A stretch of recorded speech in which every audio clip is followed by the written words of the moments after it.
Hi everyone, this is Sharia Sparks and this video is a little bit more special more than any other video. So the topic for this video is about the biggest number in the math universe, Gogol Plex. That number has like 10 to the power of 100 zeros. So 10 to the power of 100 is like a Google zeros, and Google is a number that has 100 zeros.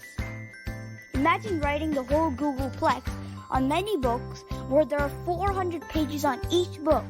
The total weight of all that books that have Gogol Plex written on them more than the weight of the Milky Way and the Andromeda Galaxy combined.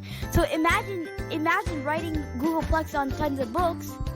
That would really knock down the Earth if you actually wrote them all on Earth. Very large.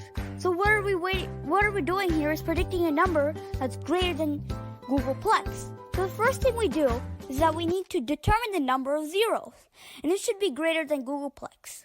Let's do 10 to the power of 1 million zeros. Imagine the mass of that on books. Next, let's make a name for the number, because doesn't the very, very, very, very, very, very giant number need a name? Or it will be a number called no name. That's not very nice to a number with a lot of value. Let's name this number probably Google Universal Imaginary Number, or GUIN, or probably Google UIN. Please let us know in the comments of any ideas of any name or any new number. Good to see you. Bye.